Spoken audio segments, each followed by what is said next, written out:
Bhaktir Bhavatir Naishtaki Om Agyantimirandasya Gyananjana Shalakaya Chakshurunmilitam Yena Tasmai Shri Guruve Namaha. Jai Shri Krishna Chaitanya Prabhu Nityananda Sri Advaita Gadadara Srivasadi Gaur Bhakta Vrinda. Hare Krishna Krishna Krishna Hare Hare Hare Rama Rama Rama Hare Hare. Mukham karoti vachanam pangam langete girim yat kripatamaham vande Shri Guru Dinataranam Paramanandam.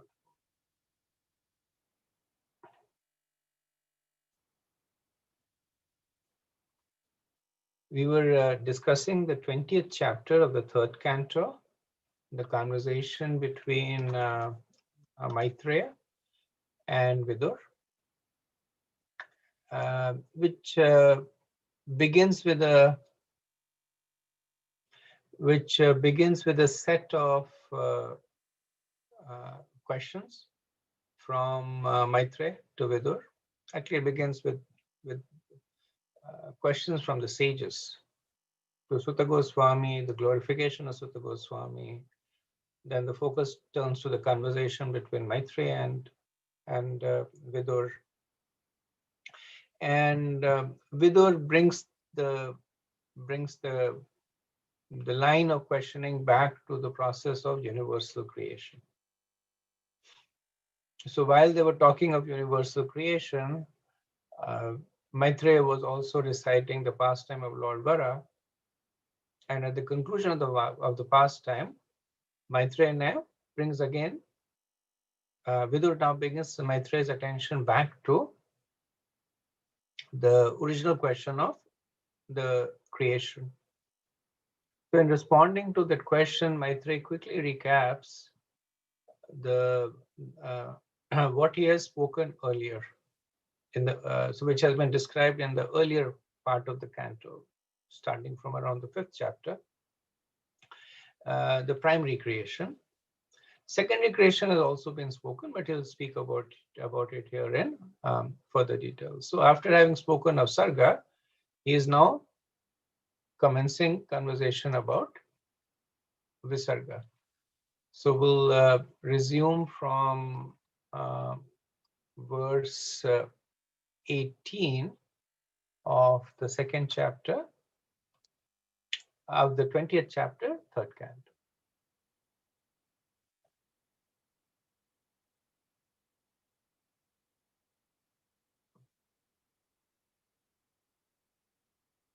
Sasarja chayaya vidya panchaparvanamagratah Tamisharam andatamishram Tamo moho mahatamaha. First of all, Brahma created from his shadow the coverings of ignorance of the conditioned souls. They are 5 in number and are called Tamasir, Andatamasir, Tamas, Moha, and Mahamoha. So from this point till the end of the chapter, it is essentially a summation of third canto, 12th chapter, where the beginning of Visarga is described. So when the material universe has been created, the first thing is to create the provisions for the residence of the material universe. And what is the most important thing for them is the sense of false identity. Because if the sense of false identity is not there, then the soul will not accept the material body as its own, and it will not accept the material universe as a place of residence. So the first function of ignorance appears on its own through Lord Brahma. So 5 forms are described here. Tamas is the original form, which takes the form of the shadow of Brahma. And then from tamas in succession, other forms are created. So this has also been discussed in 3.12.2. So brief recap of what are these 5 forms of ignorance. So tamas is ignorance about the self.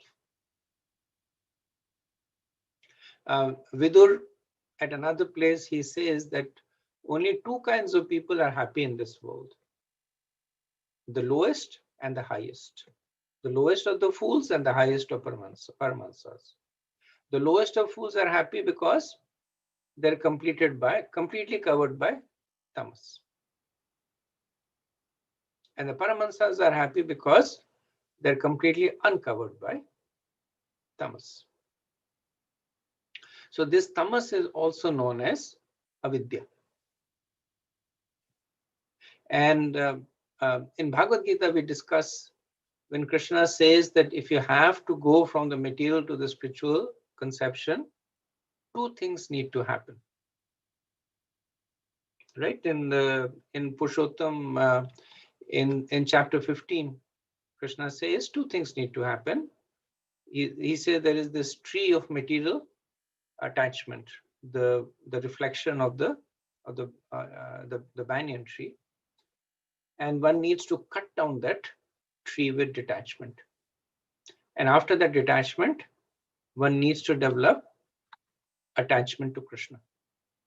Here we see the opposite is happening. The first thing that is happening is spiritual detachment. And then what will happen subsequently is material attachment. So tamas is spiritual detachment, that one is detached from one's spiritual identity. The other 4 are forms of material attachment. That can only happen when one is spiritually detached. So this is the opposite. Like in the material conception, we say material detachment and then spiritual attachment. And of course, bhakti is one that gives you both at the same time. But these are the 2 things that need to happen. When the conditioned souls are entering, opposite happens. Spiritual detachment, material attachment. Tamas is creating spiritual detachment. After that comes moha. So moha is egoism, or the illusion of the bodily concept of life. So the concept of what's in it for me, the aham mameti concept. The tamas is covering the aham, and the other 4 are covering the mameti. So a person covered with moha is sectarian. So sectarianism means creating divisions based on artificial notions. In this case, it's based on body and that which is related to the body. Then comes mahamoha. So once a person is able to establish the bodily conception of life, the next is the desire enjoyment from that bodily conception. So mahamoha is being attached or mad after material enjoyment, because the bodily conception of life is a means to an end. Moha is a mean to mahamoha. And once the soul forgets the spiritual identity, takes on a material identity, and then in order to fulfill its desire, it seeks enjoyment through the material conception. Now what happens after that? Tamishra. Tamishra is hatred or anger. So hatred and anger is that our expectations to enjoy are unfulfilled. So when we cannot enjoy like Krishna, when we cannot become Krishna, then there is Tamishra. Srila Prabhupada says that the Mayavadis, they are covered with anger. Why? Because of envy. So the envy is this, that I want to enjoy, but my efforts to enjoy are being constantly frustrated. So what do they say?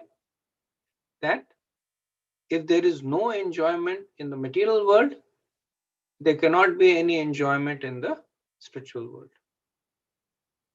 So they take away all the facilities of enjoyment from the spiritual world. The form, the senses, the rasas, the personal interaction, they take all that away. So this is the sour grapes philosophy. The sour grapes is it's an, I think, an Aesop fable of a jackal who kept jumping up and up trying to get the grapes, could not get the grapes, and said, "Oh, they're sour anyway." So the Mayavadis, they keep trying and trying for many lifetimes to get material enjoyment, can't get it, and they say, "Well, we never wanted it, and it's never there. It's not here. It's not there." This is equivalent to Dvesha. And the fifth is Andhata Mishra. So Andhata Mishra is a completely material existence, complete denial of the presence of the soul, and considering that to be the ultimate end of one's existence. So this is the philosophy of Charvaka Muni, that when you die, you die. In the meantime, you drink a lot of ghee and have a lot of fun. Srila Prabhupada quotes the Professor Katosky. He's a Russian professor he had met when he had gone to Russia to preach. And then the point, he was Professor Katosky, at least at that time. My understanding is later on he developed a more devotional attitude. But at least at that time he was arguing with Prabhupada that that death is the end. So enjoy as much as you can. So this is known as Abhinivesh. So we generally consider these 5 kinds of contaminations: avidya, asmita, rag, dvesh, abhinivesh, and they are basically reflections of tamas, moha, mahamoha, tamishra, and andhatamishra. Okay, verse 19. Visharjatmana kayam na vinandas tamomayam jagruryaksharakshami ratrim kshutrat samudbhavam. Out of disgust, Brahma threw off the body of ignorance, and taking this opportunity, yakshas and rakshasas sprang for the possession of the body, which continued to exist in the form of night. Night is the source of hunger and thirst.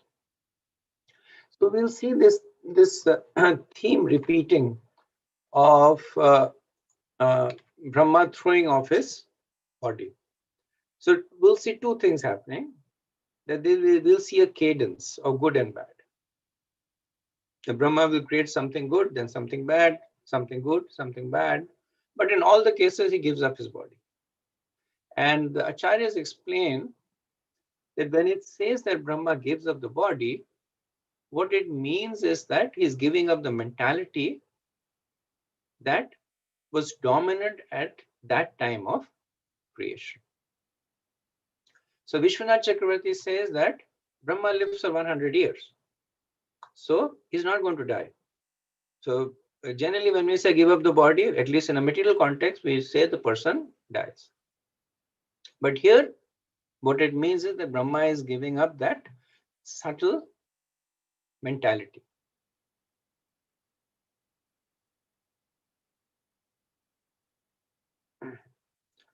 Vishwanath Chakravarti also says that not only Brahma, But even devas like Indra have this ability to accept and reject bodies for material enjoyment.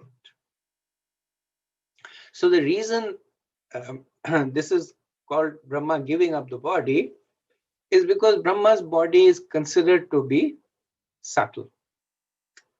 It is considered to be intelligence, representation of mind. So when he's giving up a mentality, it is reasonable to say that he is giving up the body. And some demigods, the more powerful ones like Indra, also have that ability. So what happens over here? That Brahma is not pleased with the body that has created ignorance. So he says, I've been covered with ignorance right at the beginning of creation. So criticizing himself, he gives up the body, and the rejected body becomes night. So the demons who had risen from Brahma at that time accepted that night. So what this means is that avidya, adharma, avarna, which is called covering, and vikshepa, which is called distraction, is accepted by the asuras. So the sequence that is explained by Vishwanath Chakravarti is that first tamas arose.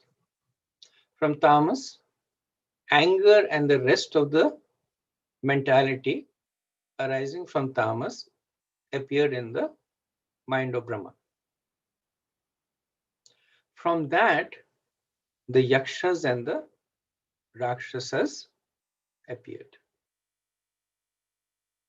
The mentality of tamas, when rejected by Brahma, became night.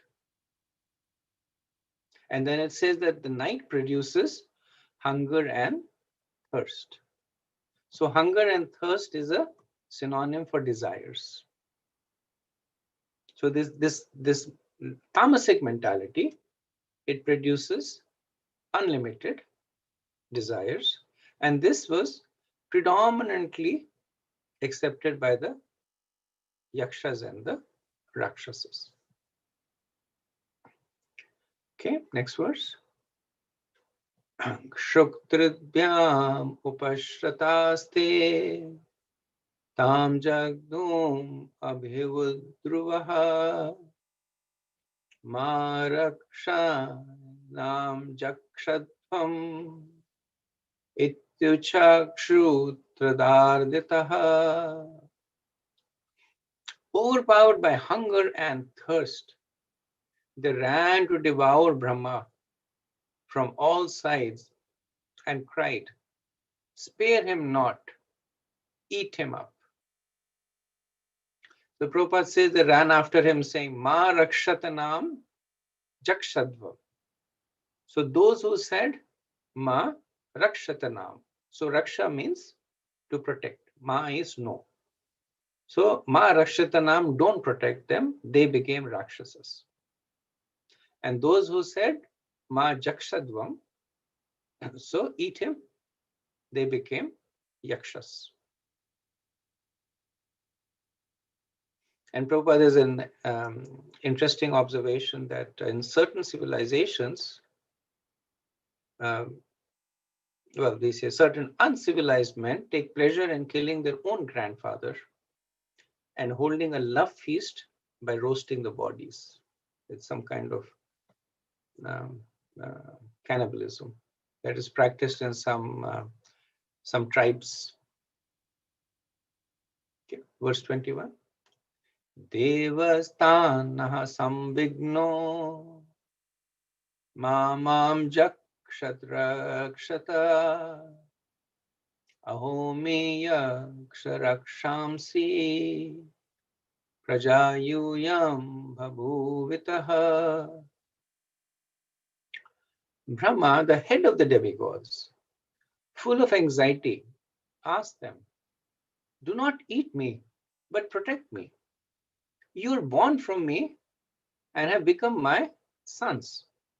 Therefore, you are yakshas and rakshasas. So the verse says the word aha. So aha means lot of astonishment and fear.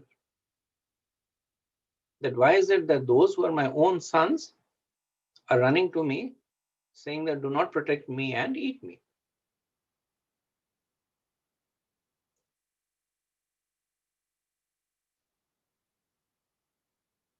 So Prabhupada says that they're born of the mode of ignorance, which is avidya, and therefore because of their behavior, they're called rakshasas or man-eaters.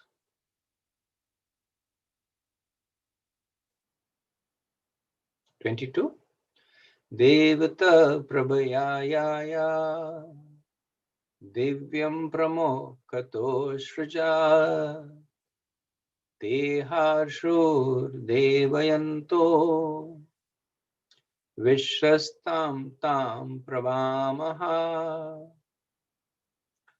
He then created the chief demigods who were shining with the glory of goodness. He dropped before them the effulgent form of daytime, and the demigods sportingly took possession of it. So in the commentary to this verse, Jiva Goswami says that div means to wish for. So the devas wished for or requested the day from Brahma. And purity or the mentality of the sattva appeared in the mind of Brahma, from which the devas appeared. And that purity became the day which the devas requested and received. So when they say the devas received the day, what it means is that the devas received purity. So just as night resides in the yakshas and rakshasas, the day is the abode of the devas. And what it means is that the yakshas and rakshasas are in the quality of ignorance, and the demigods are in the quality of goodness. So one thing also to keep in mind here is that this is not the chronological order of creation.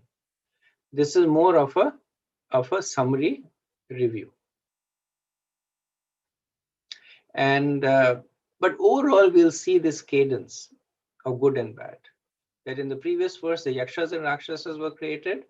Now the devas are created. Factually, the devas are older than the yakshas and rakshasas. In the 15th chapter of this canto, verse 30, Brahma, when he is speaking to the devas, he says they're the oldest of all living creatures, pointing to the fact that they predate the yakshas and rakshasas. Verse 23. Devo devan jaganta srajati samatilo lupam toenam lo lupatyaya maithunya vipredire. Lord Brahma then gave birth to the demons from his buttocks, and they were very fond of sex. Because they were too lustful, they approached him for copulation. So initially there was tamas, from which the yakshas and rakshasas appeared. And mentality of tamas is to kill and eat. Then satogun came, out of which the devas, purity. Now out of rajogun, lust has appeared, and the demons have appeared from rajogun. So that mentality is manifested in the sandhyas, which is accepted by the demons. So from lust comes great evil, so much so that they approached their own father for sex. Prabhupada says that sex life is the background of material existence. Here also it is repeated that the demons are very fond of sex life. The more one is free from the desire for sex, the more he is promoted to the level of the demigods. The more one is inclined to enjoy sex, the more he is degraded to the level of demoniac life. Prabhupada was once in Boston and he was traveling in a cab, and the cab driver was checking Prabhupada out in the mirror because Prabhupada was dressed as a sannyasi. And he said something to the effect that, are you a yogi? I said, yes, I could be. And he says, do you have any powers? Prabhupada said, yes. And he said, well, what power do you have? And Prabhupada very seriously said that I don't get agitated by sex. So actually, I think he said something to the effect of, I can go into the room full of naked women and not be agitated. And the cab driver's eyes went, oh. And it's not clear how much did the cab driver understand, but Prabhupada was always preaching that one's conquest of this is directly proportional to one's advancement in spiritual life. Because material existence, like Prabhupada says, the background for material existence is sex life. And when one is able to transcend it, then one is heading to a spiritual existence. Verse 24. Tato hasansa bhagavan asurer nirapatrape anviyamanastarasa krudbhita parapatat.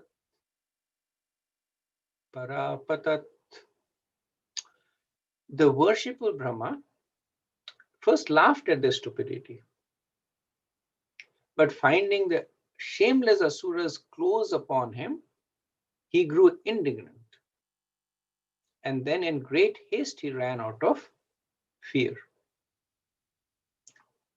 So Prabhupada says that look at these demons. They have no respect even for their father.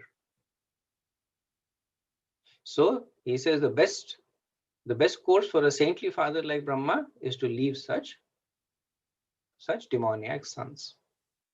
So we see Brahma going through three emotions over here. So first he laughs, then he becomes angry, and then fearful. So these are the three stages that people generally go through when they face some kind of an adversity. The first instinct is to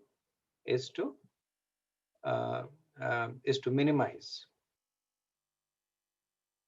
and then become angry. Why me? Why not somebody else? Why is this happening? And then finally is fear, that I'm actually helpless. So we see Brahma going to these three. But the good thing is that Brahma runs in fear to Krishna because he's a devotee. So we can see that Brahma's creation is pretty rocky.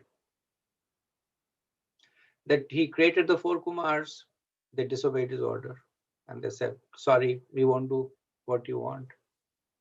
And he got upset at the four Kumars, the Rudras came, the Rudras started devouring the entire universe, even they turned to attack him. And then Brahma somehow pacified them. The Yakshas and Rakshasas came and they ran to eat him. And now the Asuras have come and they're running to have sex with him. So it's a lot of austerity that Lord Brahma is going through as a service to Krishna in order to allow the conditioned souls to be able to have an opportunity to make progress. And this is why he performed so much of austerity. He begged Krishna for mercy, for empowerment, because um, creating, it's like opening the floodgates of the prison, and the most hardened prisoners are now coming, and murderers and thieves and rapists and cannibals, and you have to somehow control their entry into the prison. And that's what Brahma is doing right now.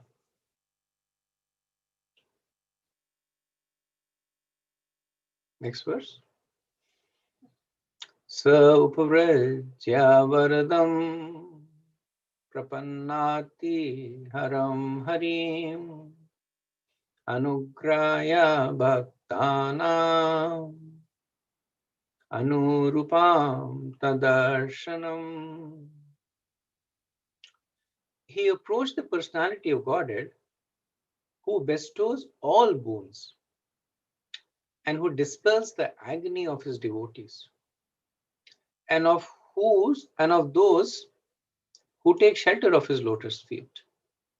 He manifests his innumerable transcendental forms for the satisfaction of his devotees. So commenting on this verse, Vishwanath Chakravarti said that when it is written that Upaprajya Varadama, that he is approaching the Lord in his mind. And Srila Prabhupada writes that he approached Shiva Daksha Vishnu, the form of the Lord. So Shiva Daksha Vishnu exists as Shishsagar, but he also exists as Paramatma. So could be either of the two. That he approached the Paramatma, as Vishwanath Chakravarti and Srila Prabhupada is indicating, or he approached Shudaksha Vishnu. Prabhupada says the form of the Lord is Shudaksha Vishnu. Whenever there is some trouble and Brahma has to approach the Lord, he can approach Shudaksha Vishnu. And it is the grace of the Lord that whenever Brahma approaches about disturbance in the universe, the Lord gives him relief in some ways. So one of the phrases in this verse is Bhakta Nam Anurupam Ta Darshanam, to describe the Lord. And Prabhupada comments on this, saying that the Lord, he has many forms.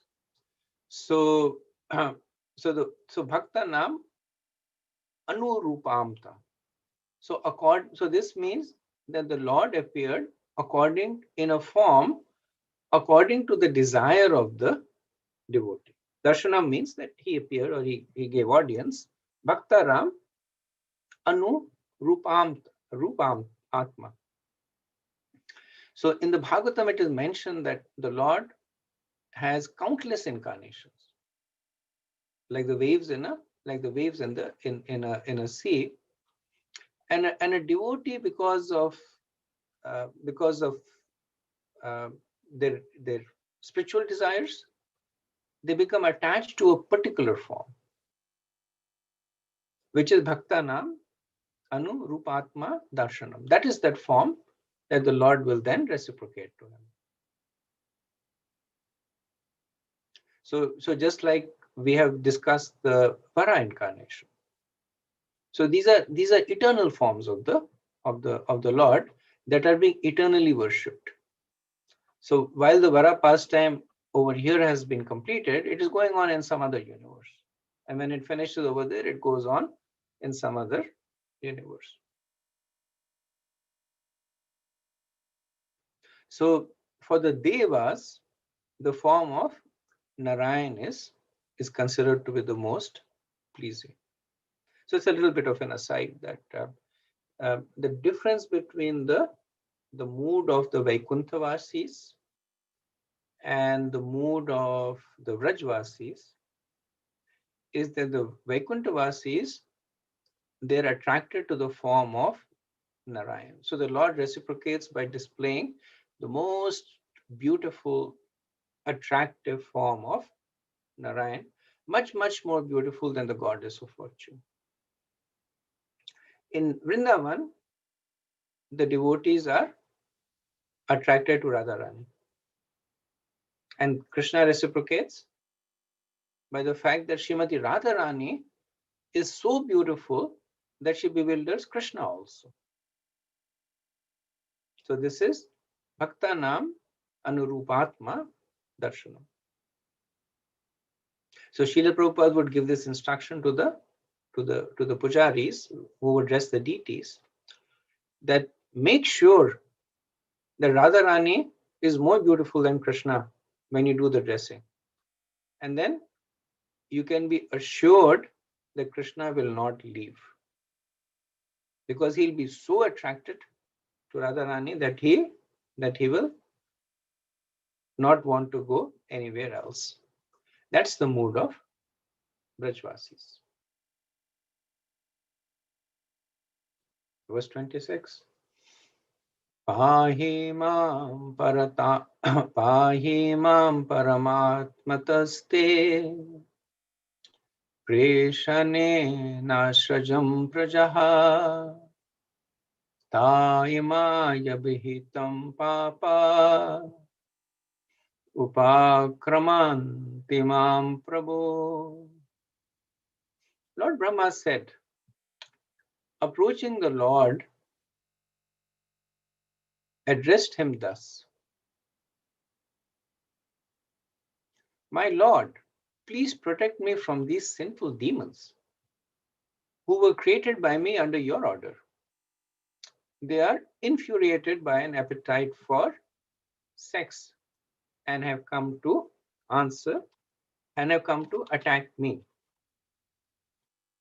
So one of the questions that people might ask is that why is Brahma creating all these people that are creating disturbance for him? And this is the answer, that he is acting under the order of Krishna. So that's why he's creating yakshas and rakshasas, and now he's creating asuras. Now the question could be that why is Krishna ordering Brahma to create these that create disturbances for him and the universe? And the answer is, this is the desire of the jivas. So the whole program in the material world is for the jivas to enjoy according to their perverted mentalities. So either it is a little perverted, which gives the mode of goodness, or it is extremely perverted, which is the mode of ignorance, but perverted nevertheless. So depending on the perversions, there are various forms, and Brahma is basically satisfying the desire of Krishna to satisfy the desire of the jivas to enjoy separately from him. Okay, I'll do this verse, and then after that we'll pause, see if there's any discussion. Tvam ekaha kila lakana. So I'm sorry. Tvam ekaha kila lokana klishtanam kleshanashanaha tvam eka kleshadestesham anasan padam tava.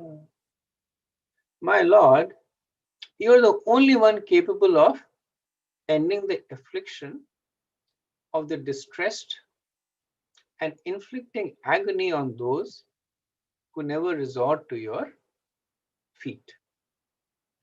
So Prabhupada says that this phrase, Kleshadas Tesham Anasan Padam Tava, indicates that the Lord has two concerns.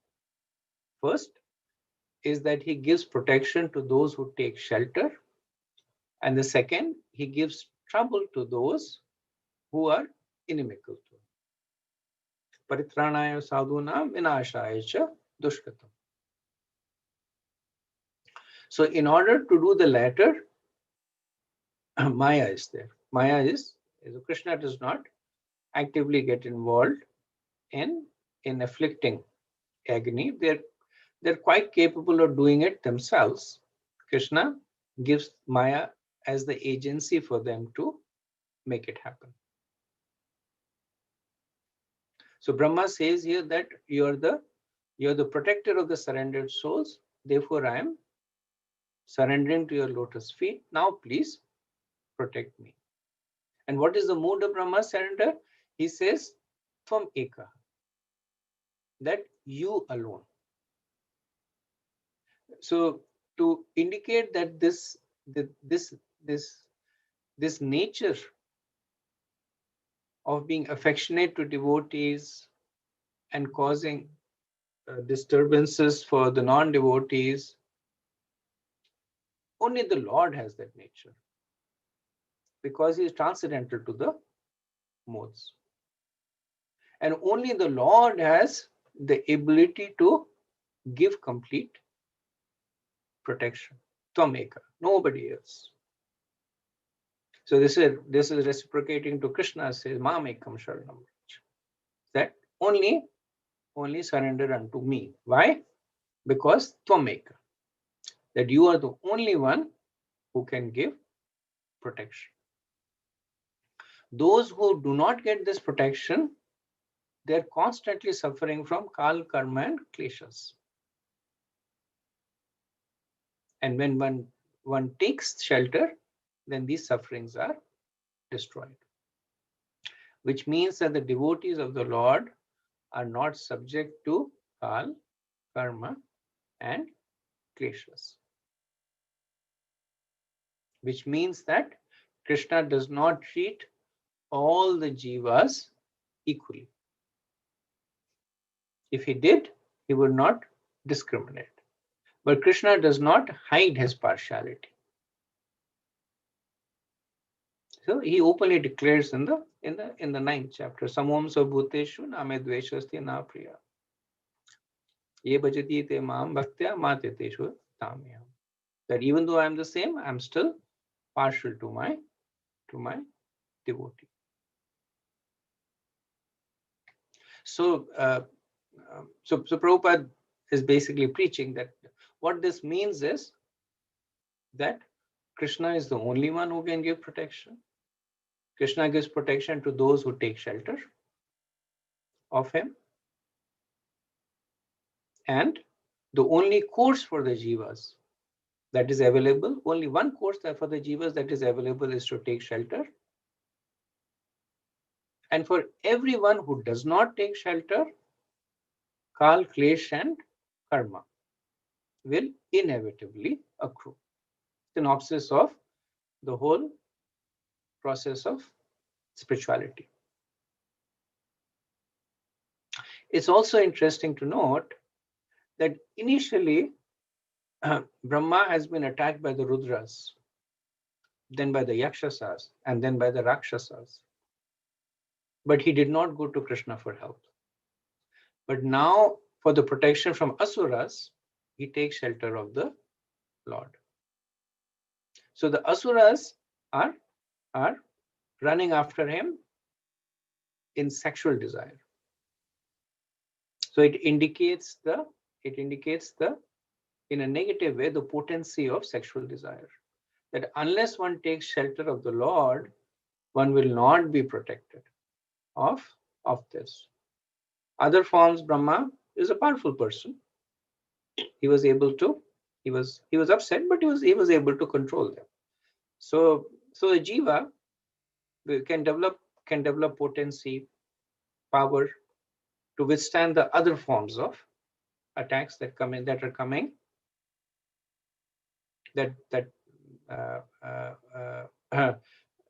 coming from anger and from fear,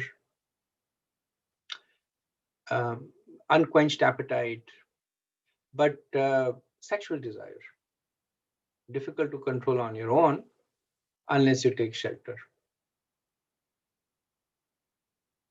So during Dashera, that's what we pray to Lord Ram. That Ravan, he represents lust. And only Lord Ram could kill Ravan. There were so many personalities, powerful personalities, but only Ram could kill Ravan. Only the Lord can kill the lust.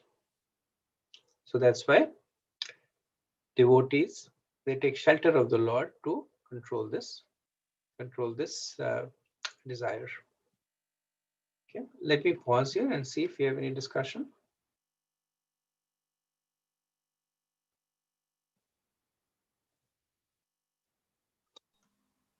Hare Krishna Prabhu. Dandavat Pranam Prabhu. Hare Krishna. Haribol, Haribol. I think, okay.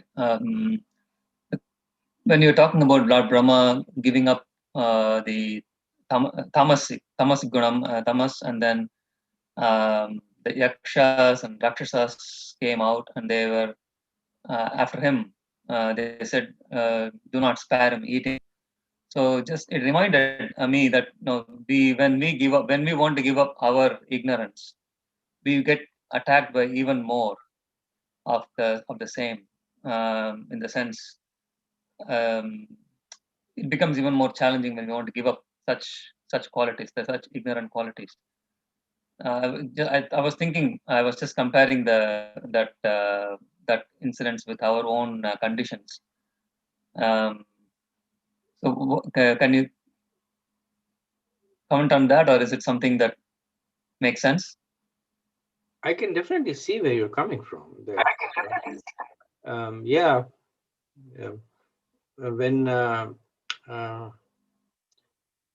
when you're trying to give up a quality, then it seems to want to overpower us even more. Bhakti Vinod Thakur gives this analogy of that if you're in a room which has many layers of dirt, and when you start cleaning the room, the whole air becomes vitiated. Until you don't clean it, it's dirty, but it has the appearance of being clean. But you take a broom and you start cleaning the floor and this, and then there is dust, and then of course, if you persist, then the room becomes clean. So he talks about this in his essay on Anartha Nivritti. So it definitely correlates to the point that you made, and it's an interesting comparison. I admit I haven't read this anywhere else, but it's definitely an interesting realization, an experiential realization from a practicing devotee. So thank you for sharing it. And just one more thing, Prabhu, about the last point. Heard this from Maharaj. In order to overcome the lusty desire, or sexual desire, we should take shelter of Radha Madan Mohan. Have you heard this one? I have. I've heard this from Maharaj, I think. I have. Yes. Yes, because of the obvious reason that Mohan is Cupid, who is the who is agitating these sexual desires, and Mohan is attracted to Madan. No, I'm sorry. How does it go? Shang Prabhu maybe. So Madan is Cupid. Right, Prabhu? Madan is Cupid. Yeah, Radha Madan Mohan Mohini, no? The word Mohini is attractor of Cupid. Correct. So Madan is Cupid, Mohan is one who is bewildering Cupid, that is Krishna, and then Madan Mohan Mohini is one who is bewildering he who has bewildered Cupid, that is Srimati Radharani.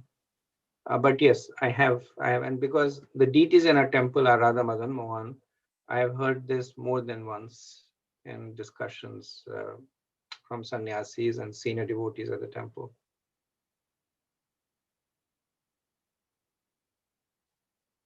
Okay. Yes, Prabhu. Yeah, when you were thinking about the prison house, when you open a prison house and all type of felon come out, rapists and all that, this is scary because we are in a prison ourselves in this material world, and then there are other people that are in prison, and these people, when they come out, for example, they say that the first people that immigrated to America was prisoners from UK. Mm. Mm. They were banished to the US. That was Australia, right? I don't know if it was some came here, some went to Australia.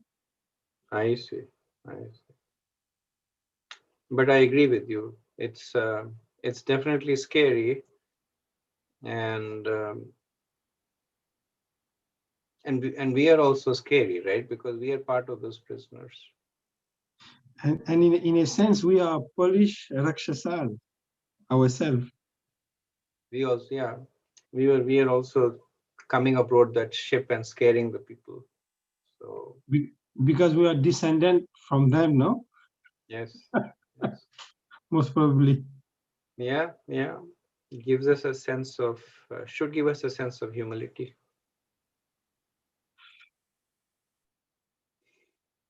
Okay, thank you. Any other thoughts? No? Okay. We'll continue with the verse 28.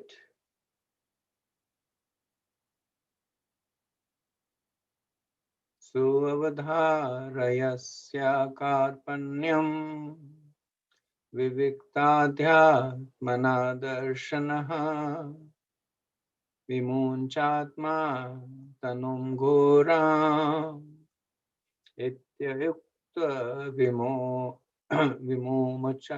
vimumchaha. The Lord, who can distinctly see the mind of others, perceived Brahma's distress and said to him, "Cast off this impure body of yours." Thus commanded by the Lord, Brahma cast off his body. So Prabhupada says that this word Viviktadhyatma Darshana, that one who is able to completely perceive another's distress without doubt. And only Krishna can do it, because he's Paramatma. He knows exactly the cause of the distress. So the purport behind this is that just like a doctor can only cure you if he knows the real cause of your disease, Krishna is the only one who can cure you because he can completely see your distress without doubt. So if you're in distress, any kind of distress, whether it is the root distress of having a material body, or it's a secondary distress of the senses being agitated, or the senses, even the senses not being satisfied, then Krishna is the person to go, because he is Vivik Adhyatma Darshana. So there's a pastime related to this when Lord Chaitanya Mahaprabhu was distributing prasadam to his devotees, and then they noted that he was able to serve each of his devotee exactly what they wanted in the quantity that they wanted. So this is the quality of Viviktadhyatma Darshana. And as devotees become more advanced, this quality also becomes more advanced. So a close paraphrasing of this quality would be empathy. So empathy is the ability to feel what the other person is feeling. Pathos is feeling, and so sympathy is like feeling sorry for him. You may not really know what he feels, but you feel sorry. But empathy is that you actually feel what the person is feeling. And the devotees have this. The devotees, as they become more advanced, they develop more qualities like Krishna. And Krishna, because he's the ultimate empathic, he knows exactly what the other person is feeling. Devotees also begin to develop this this quality. I know from personal experience, this is just in context of prasadam distribution, when we had gone to Mayapur,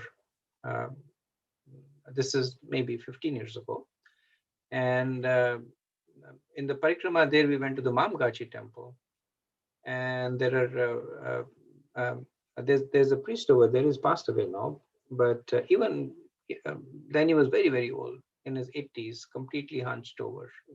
His back had broken at some point, so he was completely hunched over. And then he has this thing that if you come to the temple, anytime that you come, he will cook prasadam fresh for you. So we went there, and it was afternoon. He was taking rest, but he just said, "Beto, he doesn't speak anything but Bengali, but communicates very forcefully." So we said, no, we have just come to take darshan and go. He said, no, you sit down. He made us sit down. He went in there, washed the utensils, cooked everything fresh. And the interesting thing is that to each one of us, he was giving what he could see that we liked. That to some, like I tend to eat a little bit more spicy food, and he was putting more spicy dishes. And within a short time, he actually he had cooked like 5 or 6 dishes within a short time. And he made us sit right in front of the deities on the altar, and because we were more used to a more formal approach, and we said, "Do you mind closing the curtain?" And he said, "No, they like seeing devotees eating." He kept the curtain open. So, so Prabhupada is glorifying this quality of Krishna. So let's see what Krishna says to Brahma out of this sense of strong empathy. Some more points on this.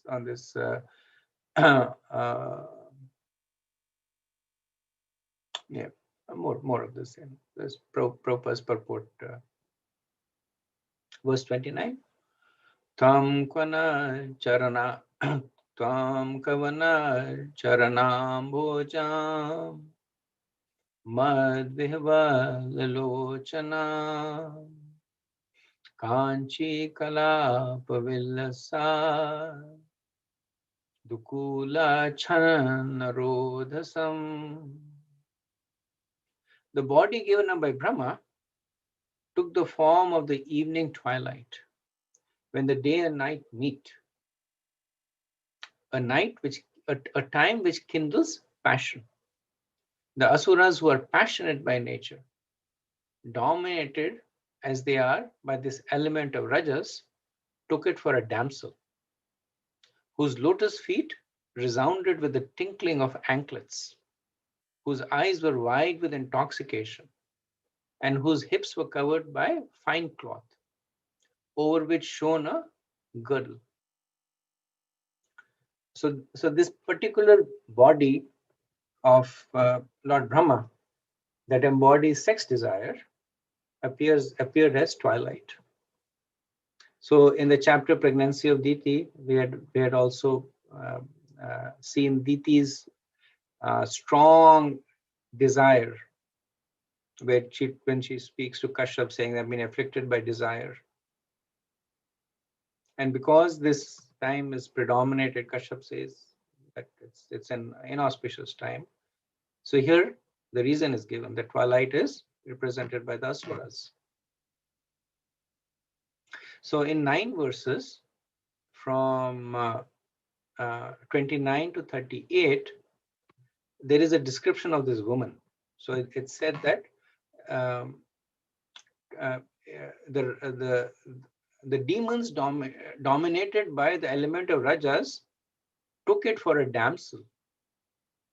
So the later verses will actually describe a woman, but based on the preceding and the concluding verses, verse 29 and 37, it is indicated that this is allegorical, that the woman that they are basically seeing and talking to and describing is essentially a product of their own bewilderment. Out of lust, they have become bewildered, and out of this bewilderment, they're imagining the twilight to be a woman. They're imagining the sounds of the birds returning to the nest to be the sound of her ankle bells. They're imagining the clouds to be the various contours on her body. They're imagining the lights in the sky to be features on the face.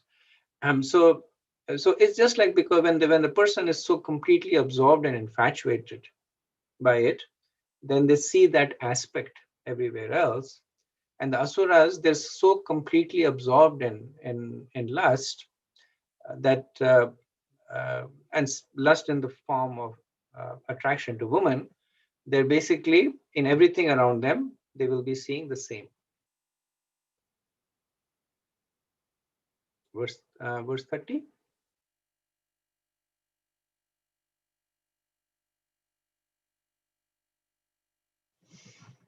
Anyona shilaye tunga nirantar payodharam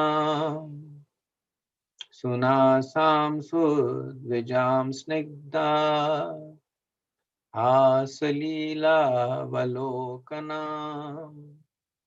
Her breasts projected upwards because of their clinging to each other, and they were too contiguous to admit any intervening space. She had a shapely nose and beautiful teeth. A lovely smile played on her lips, and she cast a sportful glance at the asuras. So the word payadharam also refers to clouds. Here it is also referring to breasts, and it basically means that the asuras were looking at the clouds and imagining them to be the breast of a woman. In the previous words, the word rodhas was used to describe the hips of this woman, and rodhas also means bank of clouds. So same explanation. The pink color of the sunset is being imagined by the asuras as the color of a dress. And the appearance and the disappearance of the clouds, this will be spoken in the next verse. They're considering it to be the shyness of this woman. So her smile and glance are the sunshine appearing and disappearing behind the clouds. And her long black hair is the black clouds in the sky. So the demons are looking into the twilight sky and completely intoxicated with lust. And then looking at the cloud, looking at the setting sun, looking at how the cloud is covering and uncovering the moon, and how at some point the sunshine is covering.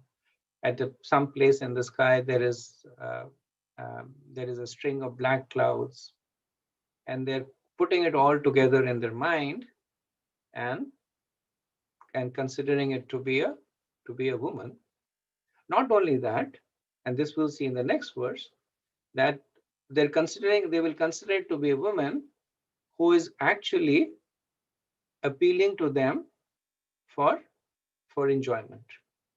So these verses are developing the mentality of the asuras, that they look at everything around them, imagine it, because they're covered with lust, to be that thing is actually there for their enjoyment. So these verses are developing their mentality allegorically, but is developing their mentality of the asuras. Verse 31.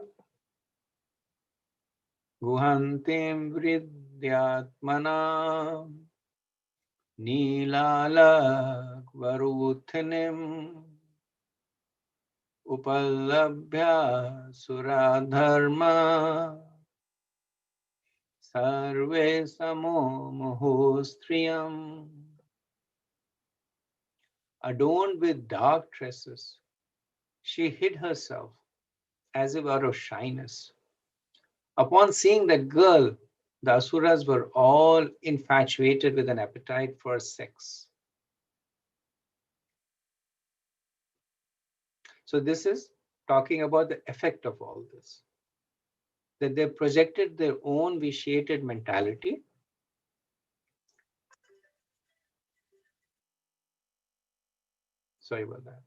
So they projected their own vitiated mentality on things around them. 15 minutes I'll be done. Yeah, இந்த நிறைய ட்ரில்லாம் வெளியில இருக்கு, எடுத்து அந்த பேக்ல கொண்டு போய் வச்சிடுங்க கராஜ்ல. இங்க கொஞ்சம் drill. Sorry. So they have projected their vitiated mentality, and because of that now they're confident that this is for them to enjoy. So Prabhupada in the purport writes that the godly person knows that this nicely dressed and ornamented attraction of high breasts, high hips, beautiful nose, and fair complexion is Maya. All the beauty a woman can display is only a combination of flesh and bone. Sripad Shankaracharya has advised all persons not to be attracted by the interaction of flesh and blood. They should be attracted by the real beauty and spiritual life.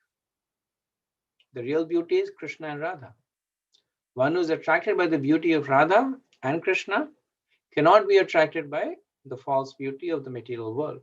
That's the difference between a demon and a godly person or devotee. Next verse. Aho rupam aho dhairyam aho asya navam vayaha madhye kamayamananam akameva vishrapati. So we see the influence, the agitation of the I'm sorry, let me do the translation first. The demons praised her. Oh, what a beauty! What self-control! What a budding youth! In the midst of us all who are passionately longing for her, she is moving about like one absolutely free from passion. So they use the word aho 3 times. Aho rupam, aho dhairyam, aho asya navam vaya. And aho is like exclamation. That, wow, look at the beauty. Wow, look at her self-control. So we'll see that how they will be projecting their own perverted desires on this woman that they are seeing.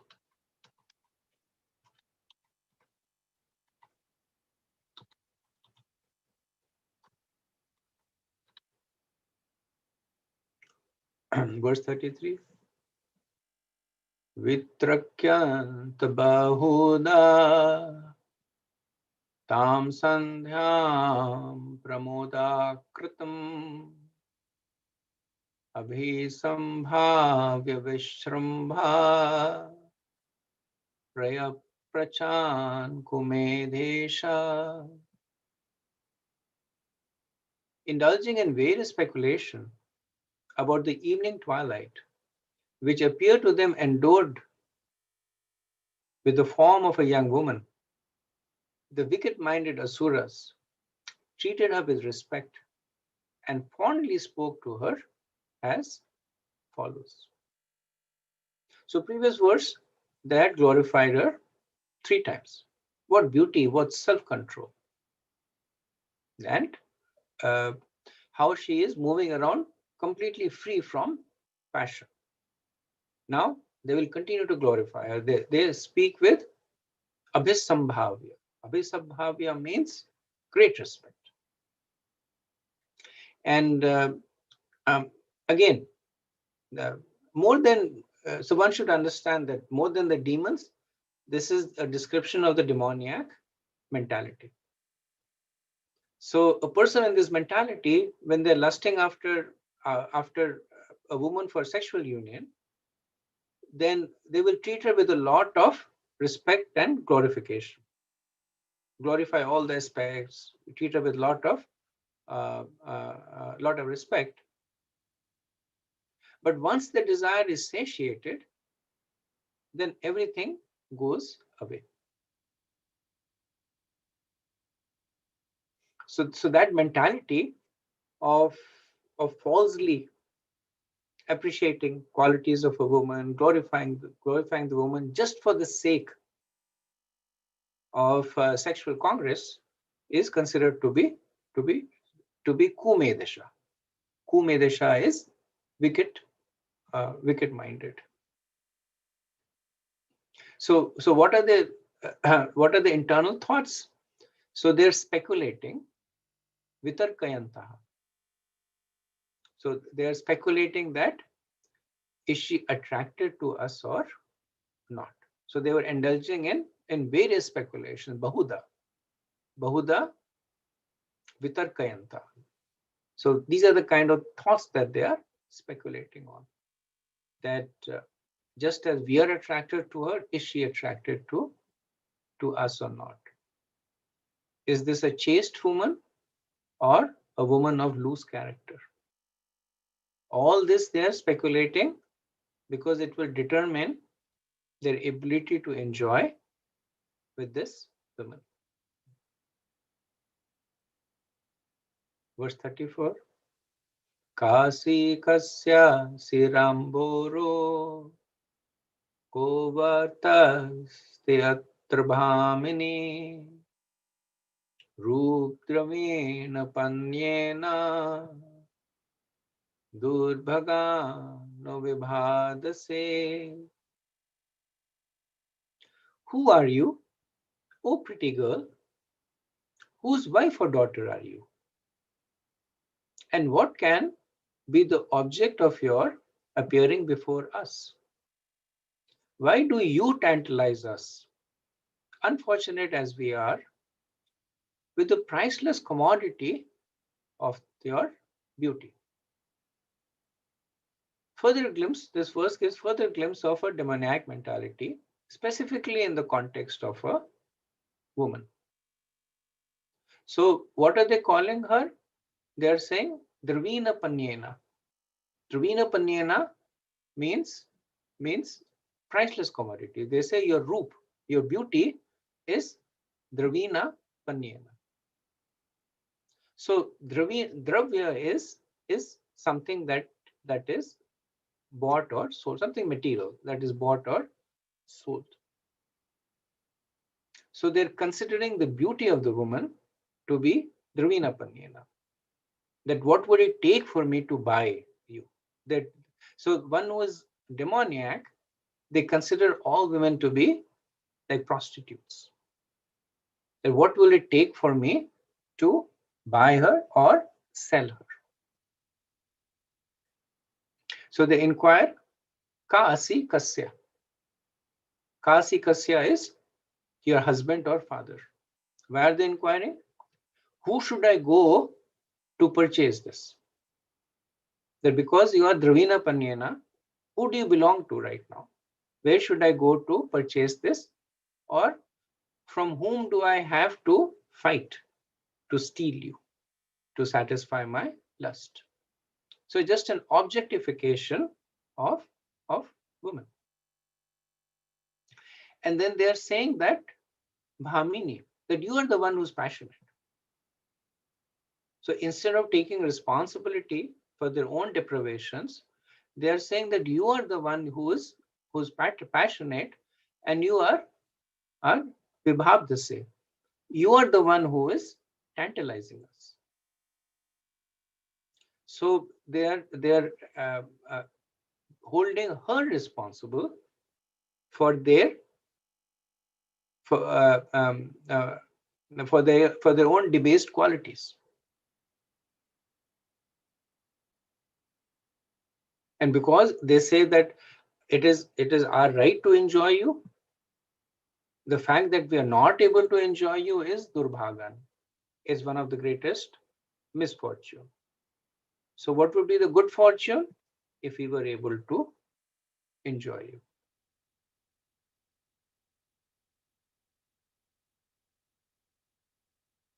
So it's kind of interesting that when I was reading this, I was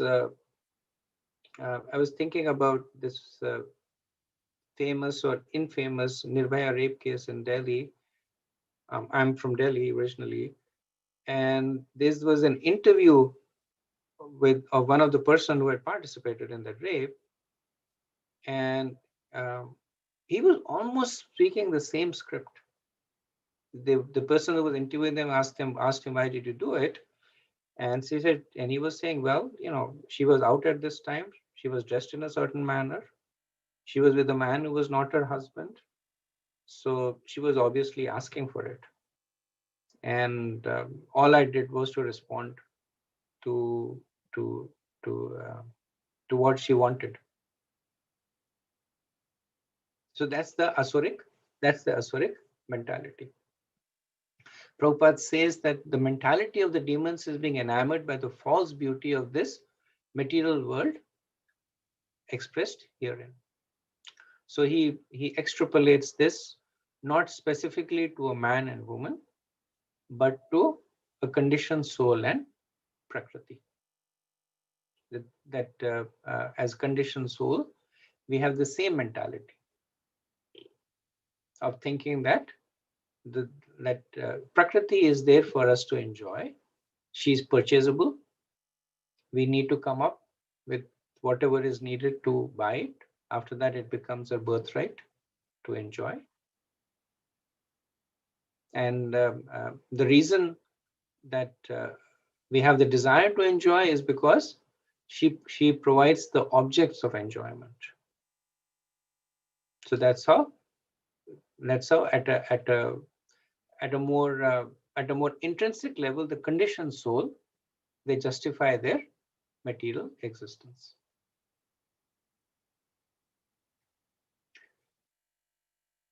Verse 35. Yavaka chitvam abale distya sandarshanam tava utsono sik samananam kandu krityaya manaha.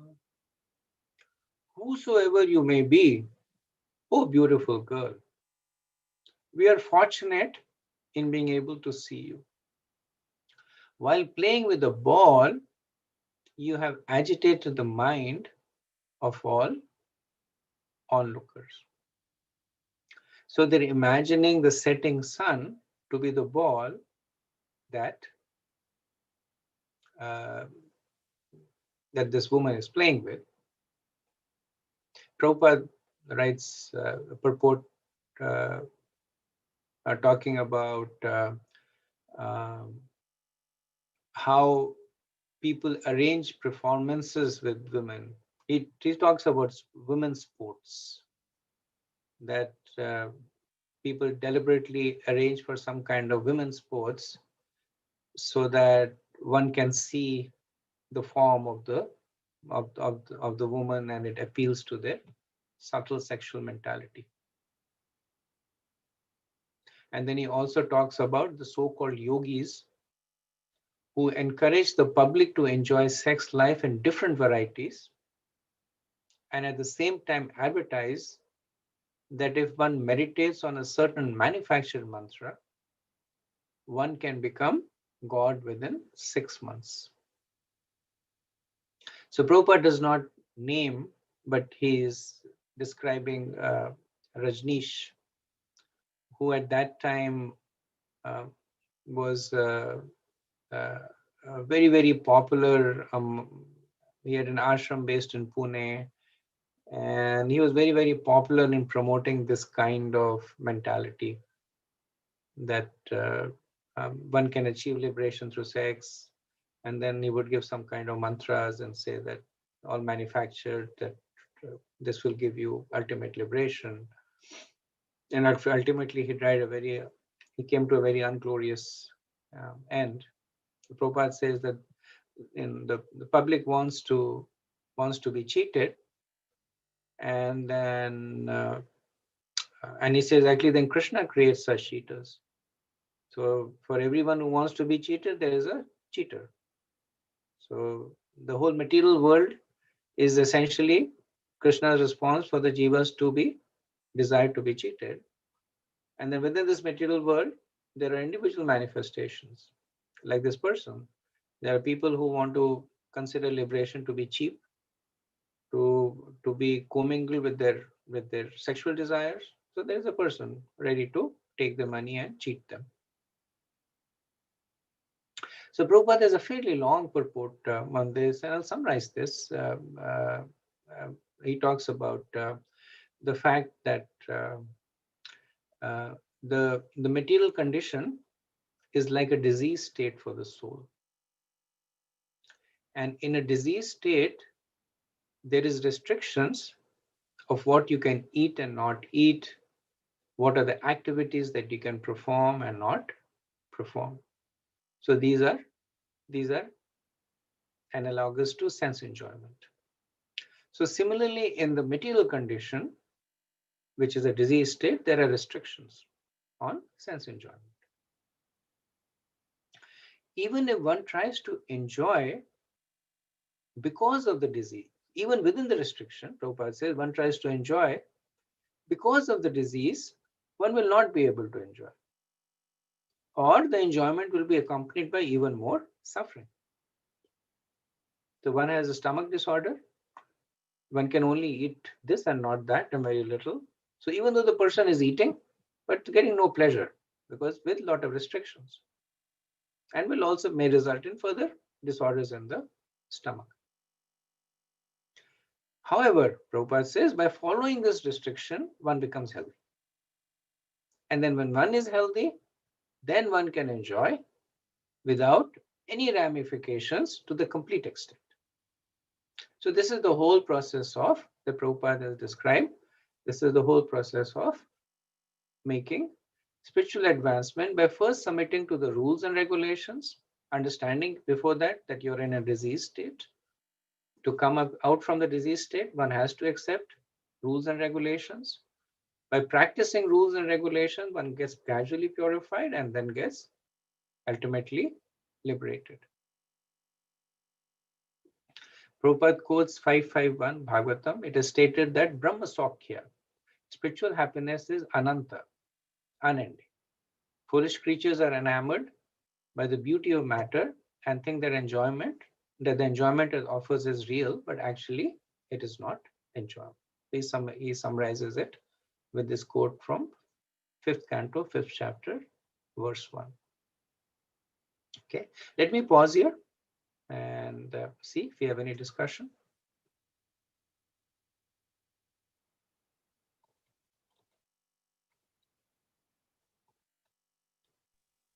Hare Krishna Prabhu. In this verse 28, where it said darshana, we can take this as a spiritual master as well, no? Because in Bhagavad Gita 4:34, he said that the Guru has seen the truth. And that means the Guru will give the disciple what he needs, because he has seen the truth, the darshana that you were talking there. Yes. A similar conception, right? The ability to see ability to see deeply and then show. Mm-hmm. Thank you, Prabhu.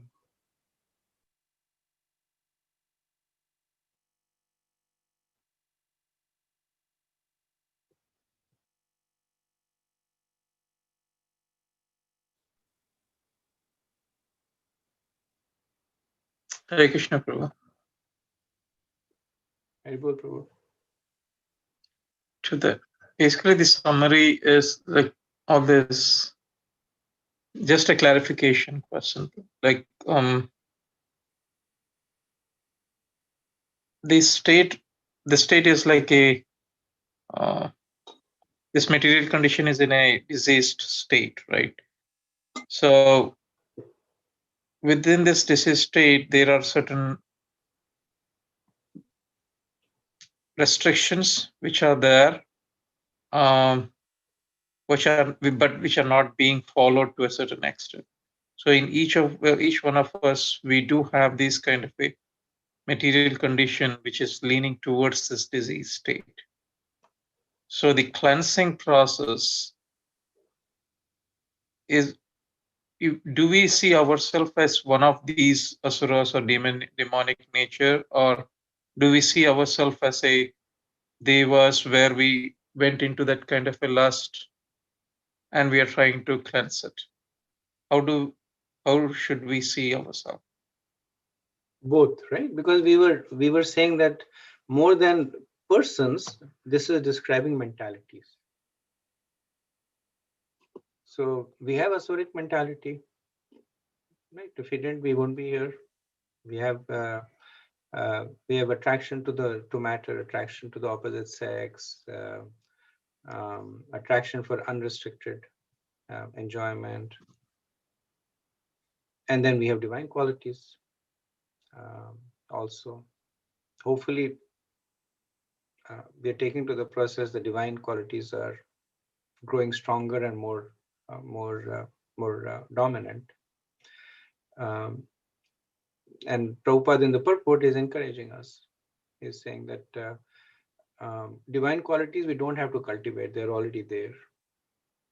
The demonic ones are the ones we need to eliminate.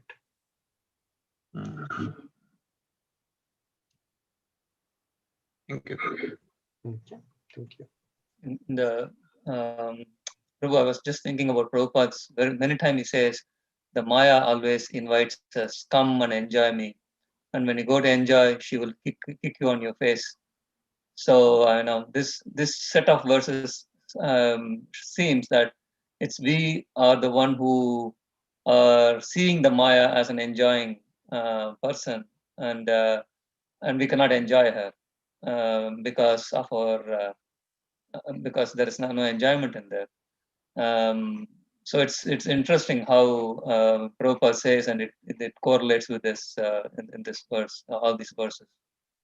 It is, and that was also interesting in my realization, because one of the things that we all complain about is that if Maya is alluring us and she's enjoying us, then or she's beckoning us, then she's powerful, we are not, so we are helpless victims.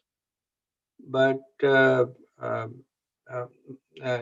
Maya does not have any personal enmity with us, but she reflects the energy that we put into her.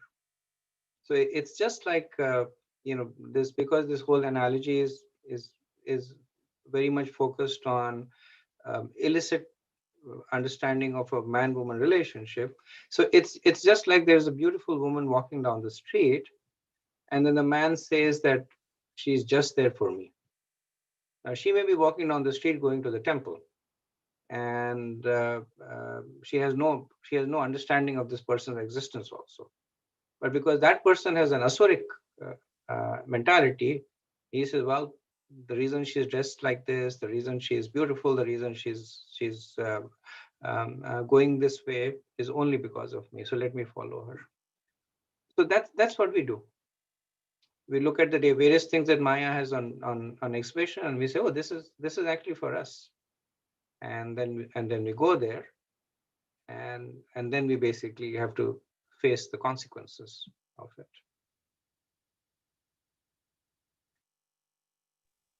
Hare Krishna Prabhu, I think the example you gave, like Bhaktivinoda Thakur say, cleaning the room full of dust.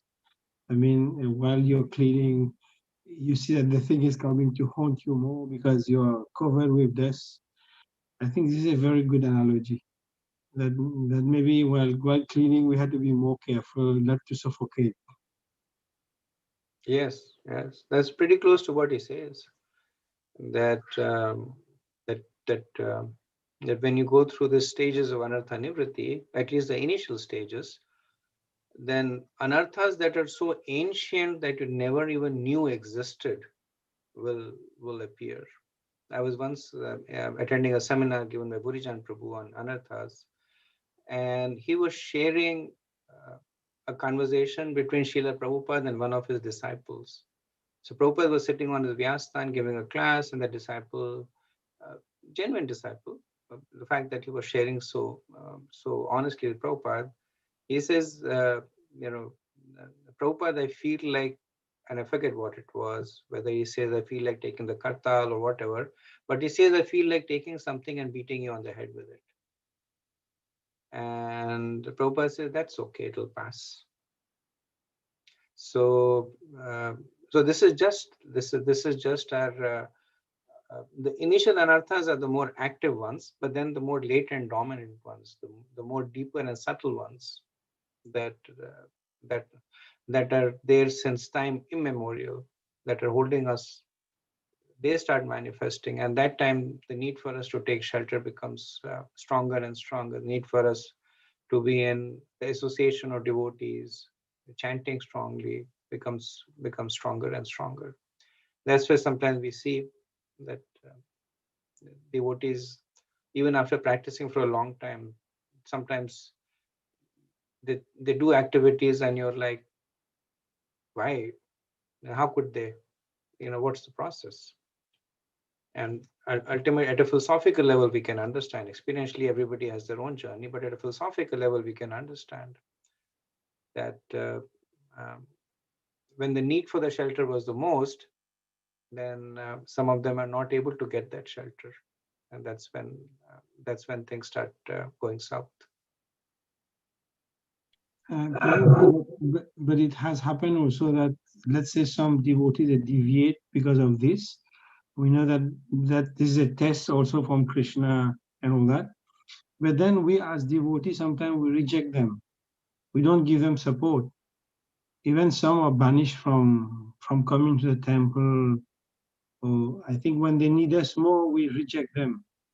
I've seen that sometimes. This is quite painful as well for them. Yeah. Compassion is very important, very important. So this quality of separating the activity from the performer. That if somebody is acting in an abominable way, then accepting the person does not mean that you accept the activity. You still reject the activity, but one should not reject the person. Sometimes it is needed. If a person is a sexual predator, then you need to make sure that other people are not put at risk. So some kind of precautions need to be taken. But the underlying quality of compassion should not be mitigated. Thank you, Prabhu. Okay, thank you. So we'll end here. Vancha kalpatarubhayaschet kripa sindhubhyaeva cha patitanam pavanebhyo vaishnavebhyo namo namah. Anant Koti Vaishnavind ki jai. Srila Prabhupada ki jai. Ithai Gaur Premanande. Hari Hari. Hare Krishna. Thank you very much. Hare Krishna, Prabhuji. Dandavat Pranam. Hari Bol. Hari Bol.